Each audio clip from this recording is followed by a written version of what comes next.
देखिए, जिस प्रकार से रोटी, कपड़ा और मकान की हमारे जीवन में नितांत आवश्यकता है, उसी प्रकार से शिक्षा भी बहुत ज़रूरी है। शिक्षा हमारे जीवन को सुचारू रूप से चलाने की एक प्रक्रिया है। इसके अभाव में मनुष्य का विकास नहीं हो सकता। विकास तब होगा जब सबके अंदर शिक्षा समाहित होगी, है ना। इसलिए सरकारी योजनाओं के माध्यम से भी जगह जगह मदरसे, विद्यालय और महाविद्यालय, यूनिवर्सिटी इत्यादि शिक्षण संस्थाओं का प्रादुर्भाव हुआ। ठीक है ना। सरकार ने नई नई तकनीकी, नई नई योजनाओं के माध्यम से, कंप्यूटर के माध्यम से, लैपटॉप के माध्यम से, मदरसों के माध्यम से, विश्वविद्यालयों के नाम से, है ना, गुरुद्वारों में, मस्जिदों में, बट जाओ यहाँ से, उधर पीछे जाओ, तुम लोग उधर जाओ। शिक्षा तो क्या किया, चलाया। तो इसलिए हर व्यक्ति यह चाहता है कि हमारी जो संतानें हैं वह पढ़ी लिखी हों, क्योंकि बिना शिक्षा का मतलब ये नहीं होता कि खाली आप नौकरी के लिए शिक्षा प्राप्त करें। शिक्षा का मतलब ये होता है पूरी दिनचर्या, पूरे माहौल, पूरे वातावरण को बदल देना शिक्षा के अंतर्गत आता है ना। एक व्यक्ति जो पढ़ा लिखा है उसकी अलग पहचान होनी चाहिए। वह जहाँ भी जाए एक नए प्रकार का परिवेश, वातावरण वहाँ पैदा करे। ठीक है ना। इसलिए जो शिक्षित व्यक्ति हो उसका एक अलग रूप, अलग रंग, अलग ढंग होना चाहिए। शिक्षा का मतलब यह होता है आप कहीं भी जा रहे हैं, सभा में जा रहे हैं, सोसाइटी में जा रहे हैं, मार्केट में जा रहे हैं, घर जा रहे हैं, खेती कर रहे हैं या नौकरी कर रहे हैं या बिजनेस कर रहे हैं, वहाँ आपका प्रभाव दिखना चाहिए। शिक्षा का मतलब यह होता है क्या गलत है, क्या सही है, इसका निर्णय लेना और इसके बारे में लोगों को बताना, समझाना, यह शिक्षा होती है ना।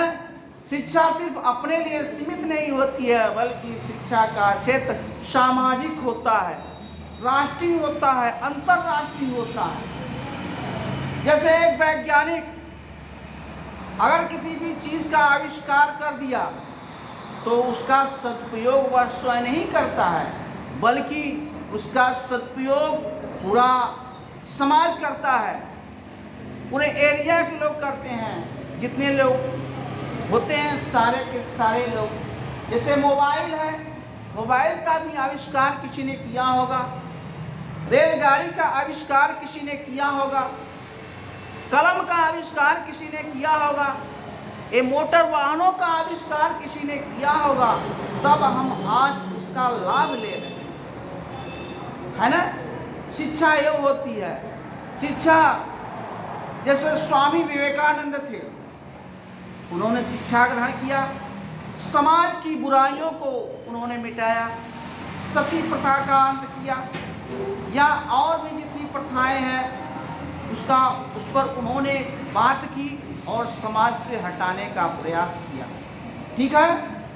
तो हमारे समाज में बहुत सी बुराइयां हैं जिस पर एक शिक्षित व्यक्ति ही इस पर ध्यान दे सकता है। अगर शिक्षित व्यक्ति इस पर ध्यान नहीं देगा तो वह बुराइयां पूरे समाज को खोखला कर देती हैं। जैसे आज के दौर में एक बहुत बड़ी समस्या है दहेज प्रथा। दहेज प्रथा एक ऐसी प्रथा है जो कन्या पक्ष और वर पक्ष दोनों पक्षों के लोग इससे काफ़ी प्रभावित हैं और समाज में इसका दुष्प्रभाव चल रहा है। दहेज न पाने पर वर पक्ष के लोग क्या कर रहे हैं, कन्या को जला दे रहे हैं, उत्पीड़ित कर रहे हैं, शासन दे रहे हैं, सता रहे हैं और तरह तरह के कर रहे हैं, कार्य कर रहे हैं, जिससे सरकार द्वारा भी नियम लगाए गए हैं कि इस पर रोक लगाई जाए, उनको जेल दिया जा रहा, जुर्माना हो रहा है और उसके समाधान के तमाम प्रयास किए जा रहे हैं। लेकिन अगर हर व्यक्ति इसके बारे में सही तरीके से समझ ले, शिक्षा में हम एक दिन के लिए क्यों हम इतना बड़ा खर्च करते हैं, साड़ी के महल को बनाकर करोड़ों रुपया लाखों रुपया बर्बाद कर रहे हैं।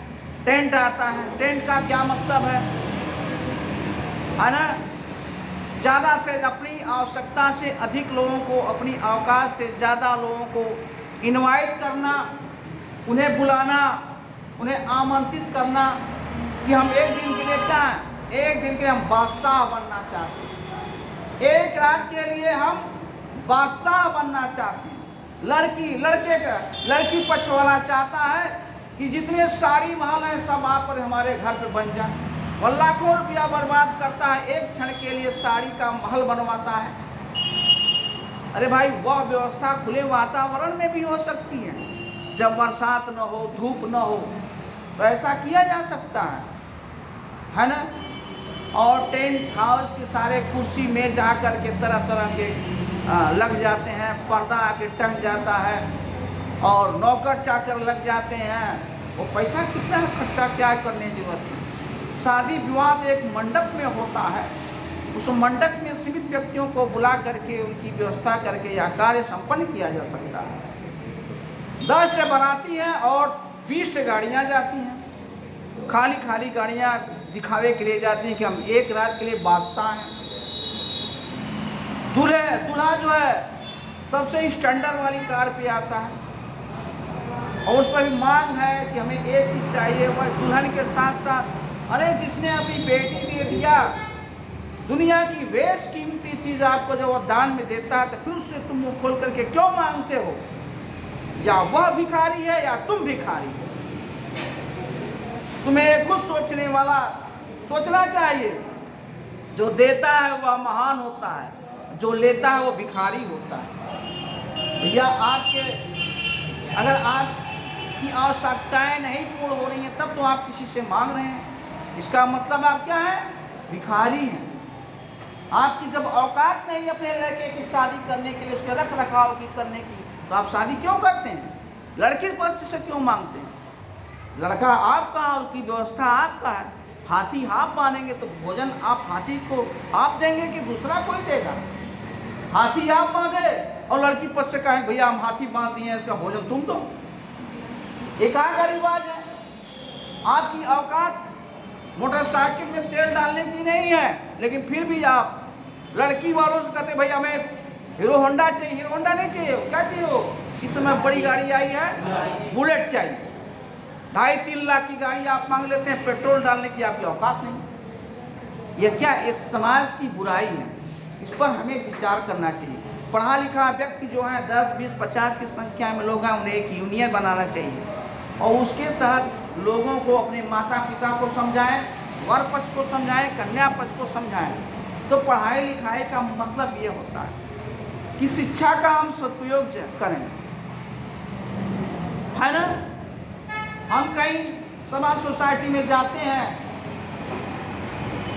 तो वहाँ पर उसकी स्थिति को समझें और जो उसमें गलत चीज़ें हैं उसको हम समाज से निकालें और निकाल करके हम वहाँ पर व्यवस्था सही करें।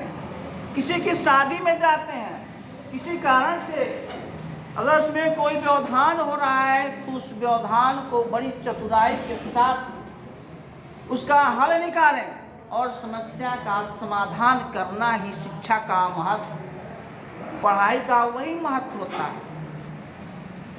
अनाथालय खोल करके गरीब लोगों की सहायता कर करके और तरह की योजनाएं चलाना ही एक शिक्षित व्यक्ति का कार्य है, न कि धन का दोहन करना।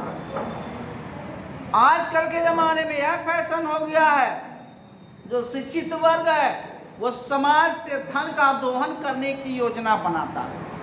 कि किस प्रकार से हम समाज से पैसा निकाल करके अपने पॉकेट में डालें। ये शिक्षित व्यक्ति का कर्तव्य नहीं है। अगर ऐसा वो करता है तो समाज का सबसे बड़ा कलंकित व्यक्ति है। ठीक है ना? कौन सा ऐसा पिता होगा या माँ होगी जो यह नहीं सोचती है कि हमारा बेटा पढ़े लिखे शिक्षित बने और लायक बने, है ना? तो हमें विद्यालय भेजा जाता है शिक्षा ग्रहण करने के लिए।